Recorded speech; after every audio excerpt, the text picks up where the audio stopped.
You're standing in a room that smells like carpet cleaner and cut lilies, and a man in a soft gray suit is sliding a laminated card across the table toward you. On it are caskets. The cheapest one sits at the bottom, in the corner, almost hidden. He watches your face while you grieve. He knows this is the worst week of your life. He knows you will pay almost anything to feel like you did right by the person you just lost. I know that room. I sat in it. And it cost me far more than money. Here is what almost nobody will tell you. The fear you carry about dying, about what waits on the other side, about whether heaven is even real for someone like you, that fear has a price tag. There are whole industries built to keep you paying it, quietly, right up to the grave and beyond. The Amish never bought in. They bury their own for a few $100s, and they lie down at night with a peace about death that I chased for 30 years and could not buy at any price. By the end of this, I am going to show you where that peace actually comes from, and it traces back to a plain document written in the Dutch town of Dordrecht in 1632, and to a thick old book of martyrs printed in 1660. It is simpler than you think, and it works inside the ordinary life you already have, in the house you already own, whether you ever meet an Amish family or not. The first time I understood how badly I'd been fooled, I was standing in a bank barn outside Mount Hope, Ohio, at the funeral of a man I barely knew. Plain benches, a pine box built by his neighbors. No flowers, no eulogy, no soft music.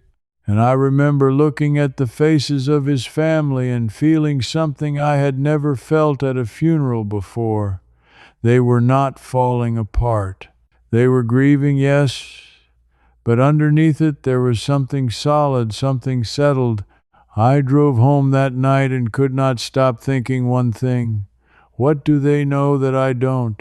Let me take you back to the room with the laminated card, because that is where my own lesson started, and it started with a number. When my father passed, I did what most of us do. I trusted the man in the gray suit. I did not want to look cheap in front of my family. I did not want to be the son who put his father in the bottom corner box. So I nodded my way up the card. A better casket, a protective vault, because he made the word protective sound like love. Embalming, the viewing room rental for 2 days. The printed cards, the register book, the sedan for the family. When the folder came at the end, the total was just under $11,000. I put part of it on a credit card, and I paid interest on my own father's funeral for almost 2 years. Here is the part that still stings. According to the National Funeral Directors Association, the median cost of a funeral with a burial in this country is now close to $8,000, and once you add the vault, the plot, the headstone, and the odds and ends, families routinely cross $10,000 and $12,000 without blinking, and a huge share of that is not the law and not necessity. It is upsell. It is the casket that a study out of the funeral trade itself showed can carry a markup of 3, 4, even 5 times what the funeral home paid for it. Now hold that against what I saw in Ohio. An Amish funeral, in most settlements, runs a few $100s, and much of that is lumber and a modest fee. The casket is plain pine or poplar, often built by men in the community, sometimes by the deceased himself years earlier. No embalming in many cases, because the body is washed and dressed by family and buried within a couple of days. No flowers to purchase, no eulogy performance. The grave is frequently dug by hand by the neighbors. I have read that in some Lancaster County settlements the entire cost of laying a person to rest comes in under $500, and the community carries even that so the widow never sees a bill. I paid 20 times what they pay, and I did not get 20 times the piece. I got less, because the money was never the real cost. The real cost was that I had handed my grief and my fear of death over to strangers whose income depended on that fear staying alive. But money is only the surface of what I lost, and I need you to understand the deeper part, because that is where the Amish truly outpaced me. For most of my adult life, I was quietly afraid of dying, and I was even more afraid of what came after. I had absorbed, without ever choosing it, a way of thinking about heaven that kept me anxious. It was all about certainty and performance. Am I in or am I out? Did I say the right words? Believe the right things? Check the right boxes?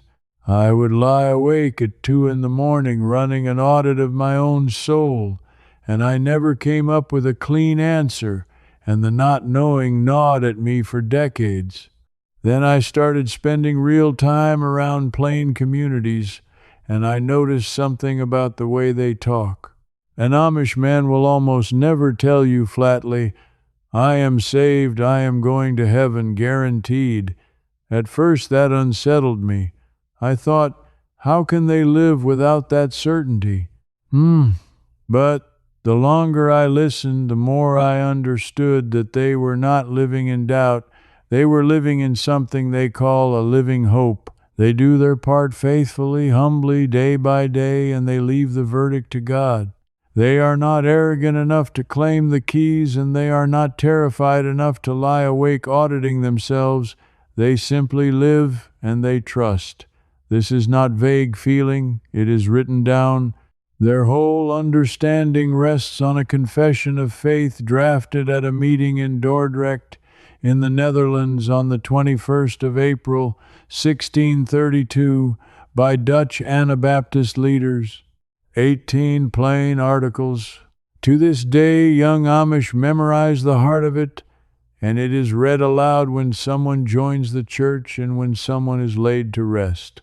The later articles speak of the resurrection of the dead and the final judgment, of the faithful entering eternal joy and rest.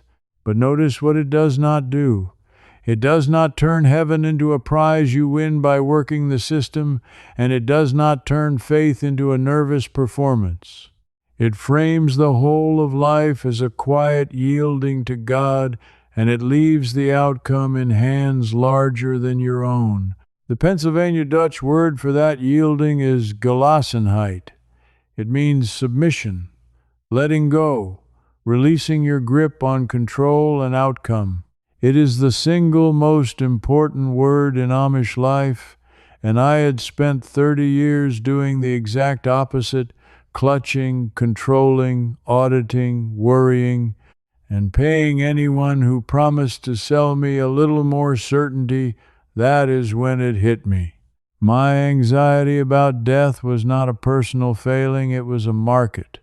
There was a business in keeping me unsure, keeping me afraid, keeping me reaching for the next reassurance I could purchase, and the Amish had opted out of that market entirely generations ago. So let me tell you what heaven actually looks like in the Amish imagination, because it is not what most of us were handed, and it changed how I sleep at night. Ask an Amish grandmother what heaven will be like, and she will not give you streets of gold and a list of mansions and a lot of glittering detail. That kind of speculation is considered almost prideful, a way of pretending to know what only God knows. What she will tell you instead is quieter, and to me it is far more beautiful. Heaven is rest. It is the end of toil for people whose whole lives are toil. It is reunion, seeing again the mother, the child, the husband laid in that plain box before them. It is a gathering of the faithful, a community made whole, which for a people whose entire earthly life is built on community is the deepest promise there could be. And it is home, not a reward you brag about, a home you finally reach. I want you to feel the difference. The version of heaven I grew up fearing was a courtroom. You stood before a judge and the verdict could go either way, and you spent your life trying to game the sentence. The Amish version is a farmhouse kitchen at the end of a long day, everyone you loved already inside, the work finally done, the door open, and a place set for you. One of those pictures produces anxiety you can be sold against forever. The other produces the settled faces I saw in that Ohio barn. A book called The Martyrs' Mirror, printed in Dutch in 1660 by a man named Thieleman J. van Breet.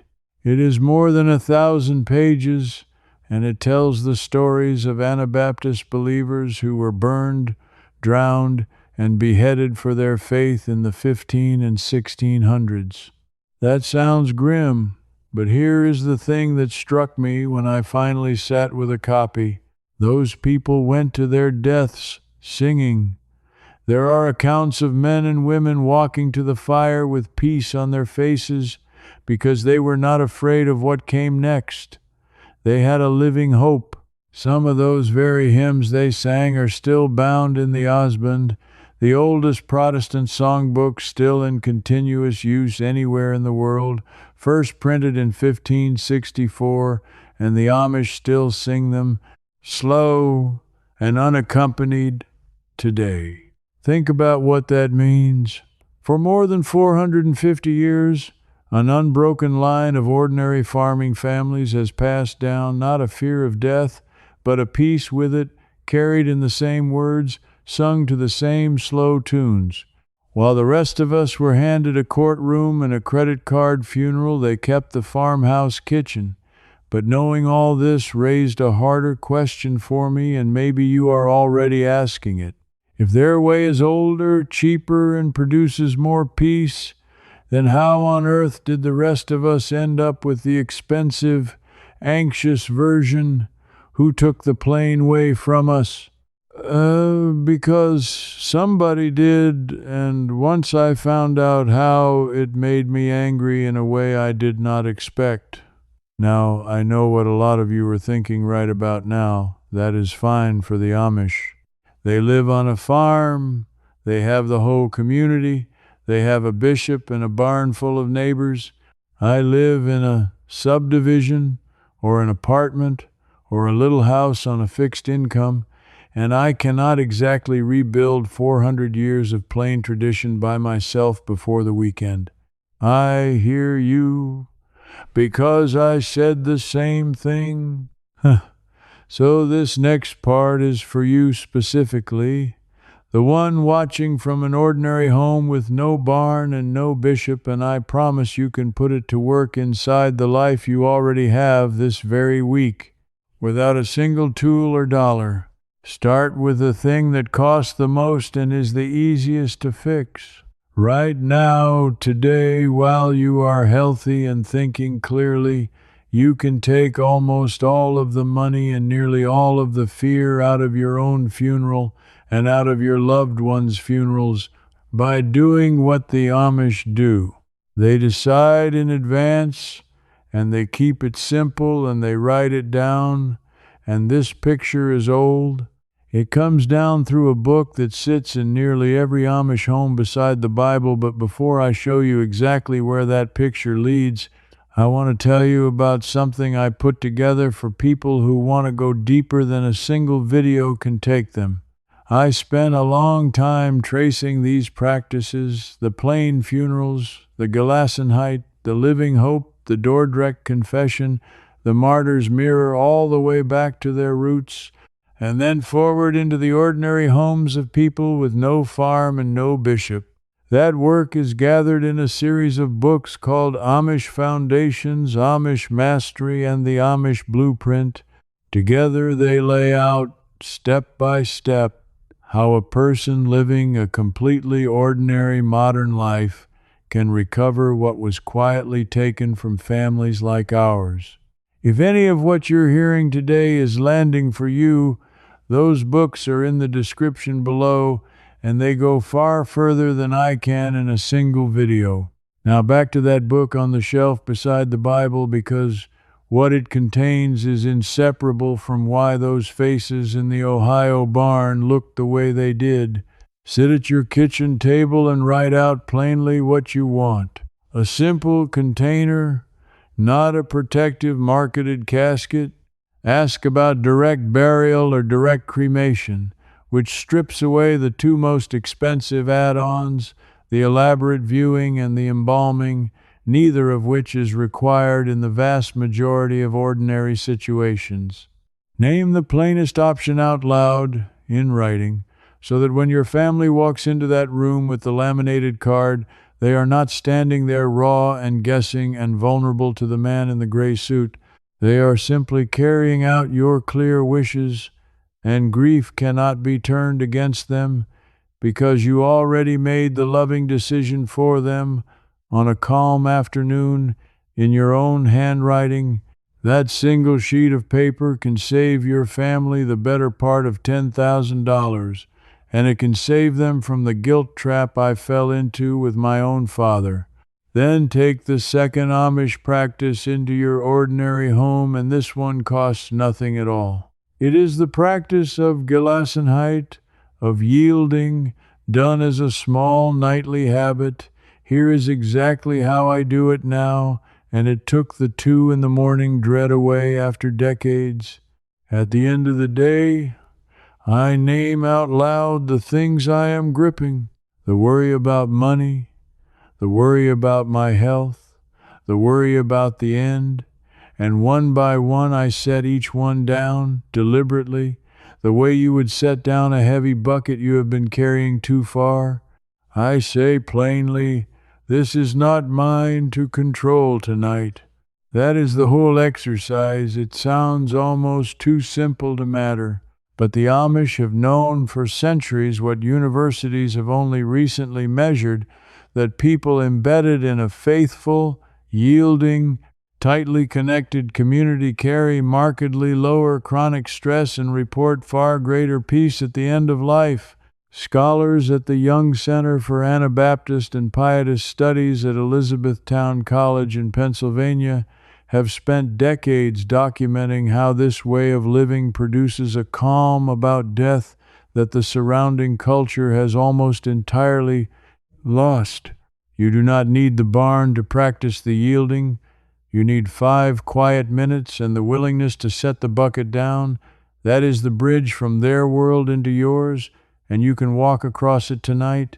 Therefore, let me finally tell you who took the plain way from us in the first place, because you deserve to know how the anxious, expensive version got installed in your mind without your permission.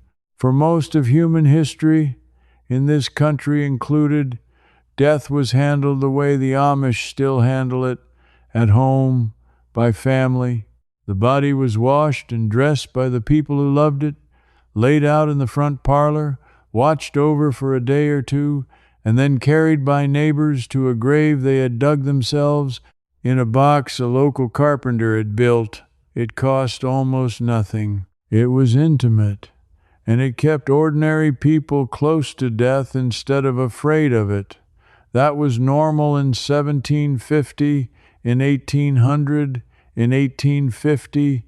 Then came the Civil War in the 1860s, and everything changed. Soldiers were dying hundreds of miles from home, and grieving families wanted the bodies shipped back.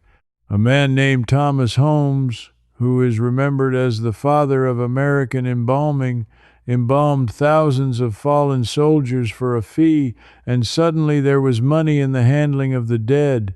When President Lincoln's embalmed body was carried by train across the country in 1865 for the public to view, embalming got a national advertisement it could never have bought. From that seed grew an industry, Over the following decades, the plain carpenter who built a coffin as a favor was slowly pushed aside by the professional. The word undertaker, someone who simply undertook the task, was polished up into funeral director, a licensed expert. The body was moved out of your parlor and into their parlor, which they now called a funeral home, so that the room in your own house where death had always been faced was replaced by a room you had to rent. Death was taken out of your hands, wrapped in professional mystery, and sold back to you at a markup, one anxious, grieving family at a time. And notice the genius of it. Every step was framed as respect, respect for the dead, doing right by them, sparing the family the burden, but strip away the soft language and the machinery is plain, a thing that families once did themselves for the cost of lumber and love, was turned into a product that now averages the better part of $10,000, sold to people at the exact moment they are least able to think clearly or say no. The fear was not an accident. The fear is the business model. The Amish looked at all of it, the embalming, the rented parlors, the marketed caskets, the professional distance, and they quietly refused. They kept death at home. They kept the plain box and the hand-dug grave and the family washing the body. They kept the neighbors carrying the load so no widow ever faced a bill. They kept the 2-day and buried simplicity, and because they kept the practice, they also kept the thing the practice protects, which is a people who are not afraid to die. They held on to both halves of what the rest of us lost, the cheap funeral and the fearless heart, and it turns out those two things were never separate. The industry that took the plain funeral also took the plain peace, because a frightened customer is a paying customer. So here is the piece I promised you at the beginning, the thing I found buried in that old 1632 confession and in the practices around those plain graves, the thing that finally ended the fear for me. And it is so simple that when I understood it, I actually laughed out loud, alone in my kitchen, because I had paid so dearly for so long to avoid something that was free. Go to an Amish burying ground sometime. You will notice something almost jarring. The headstones are nearly identical, small, plain, the same modest size and shape, often just a name and 2 dates, and sometimes not even that. The richest man in the settlement and the poorest widow lie under the same simple marker. There is no grand monument, no towering angel, no family competing to memorialize their dead more impressively than the neighbors, and there is a reason that runs straight to the heart of what they believe heaven is. In their understanding, no one earns a bigger place. No one arrives with more status. Before God, the bishop and the farmhand and the child stand exactly level. The plain identical stone is not just thrift. It is theology carved in granite. It says the ground at the door of heaven is flat. But here is the finale, the part that actually stopped my 2 a.m. dread cold. It is in the funeral itself. At an Amish funeral, the minister does not stand up and praise the person who died. There is no eulogy listing their accomplishments. No polished speech about what a wonderful man he was. In most settlements, the very same scripture passages and the very same kind of sermon are used at nearly every funeral, whether the person was beloved or difficult, prominent or forgotten. And to a modern American, that sounds cold at first. I thought so too. Where is the tribute? Where is the celebration of this unique life? Then I understood, and it undid 30 years of fear in an afternoon. The reason they do not build the sermon around the dead person is that the funeral is not about earning the verdict. It is not a closing argument to convince God or the mourners that this person deserves heaven. The Amish already know that no sermon and no accomplishment and no $10,000 casket buys a single inch of the way in. Heaven, in their understanding, is entered by the humble who yielded and trusted, not by the impressive who performed. So the funeral turns away from the person and toward the hope, the same living hope offered equally to everyone in that room. The message is not, "Look how good he was." The message is, "This is the hope we all share, and it does not depend on any of us being remarkable." Do you see what that quietly demolishes? Every source of my fear was built on performance and comparison. Was I good enough? Did I do enough? Did I measure up against the standard, against the neighbors, against the audit in my head? And the Amish, standing at that plain box under those identical stones, with that same sermon they give for everyone, were living proof of a hope that had nothing to do with measuring up at all. They had let go of the scale entirely. That is Gelassenheit at the graveside. That is why their faces are settled. They are not confident that they scored well enough. They have simply stopped believing the whole thing was ever a test they had to ace, and they have handed the outcome to God with open hands. And the astonishing part is that this is not some lost secret hidden in a locked archive. It is right there in a confession from 1632 that you can read tonight, and in the pages of a martyr book from 1660, and in the slow hymns of a songbook from 1564, and in every plain little cemetery behind every Amish meeting house in this country. It was never truly hidden. It was simply crowded out, drowned under 4 generations of gray-suited salesmanship and courtroom theology and manufactured fear, until most of us forgot the farmhouse kitchen version of heaven ever existed. One quiet, stubborn people refused to let it go. They carried it down the centuries, unbroken, and it is still here, and now it is in your hands too. You can take it, and with it you can set down the 2 heaviest buckets a person carries. The fear of the bill, which you can end this week with 1 sheet of paper on your kitchen table, and the fear of the end itself, which you can begin to loosen tonight, 1 yielded worry at a time, until you too can lie down with something closer to a living hope than to dread. What I really recovered the day I stood in that Ohio barn and could not stop wondering what those settled faces knew was not a funeral trick or a money-saving tip. It was permission to stop being afraid, and permission to stop paying for that fear. It had been quietly lifted out of my hands generation by generation, and I never even knew it was mine to begin with. If you are the kind of person who feels something turn over in your chest when you realize a plain, free, ancient piece got repackaged and sold back to your family at the worst moment of their lives, then you already belong with the rest of us who are done being fooled that way. You do not have to become Amish to take back what the Amish never surrendered. Now do one thing for me, because this audience is quiet, and I am asking you directly. Tell me in the comments below which one hit you harder. The identical plain headstones that say the ground at heaven's door is flat, or the funeral with no eulogy because no one has to earn their way in. I read them, and I want to know which one you are still thinking about. Leave your answer down in the comments right now, before you click away and forget.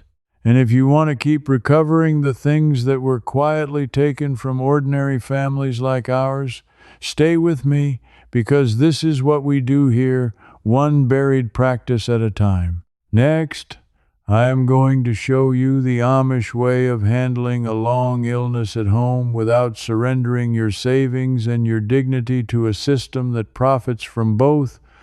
And there is one old practice around the sickbed that I had never heard anywhere else until a plain family showed it to me. You will not want to miss that one. Set the bucket down tonight. I will see you in the next one. Before you go, let me say one thing. This video showed you where that Amish peace begins. Inside the plain living circle, I take you the rest of the way, right where we stopped. There you can ask me your own questions, and I answer you myself, not some machine. Folks like you are already there with me.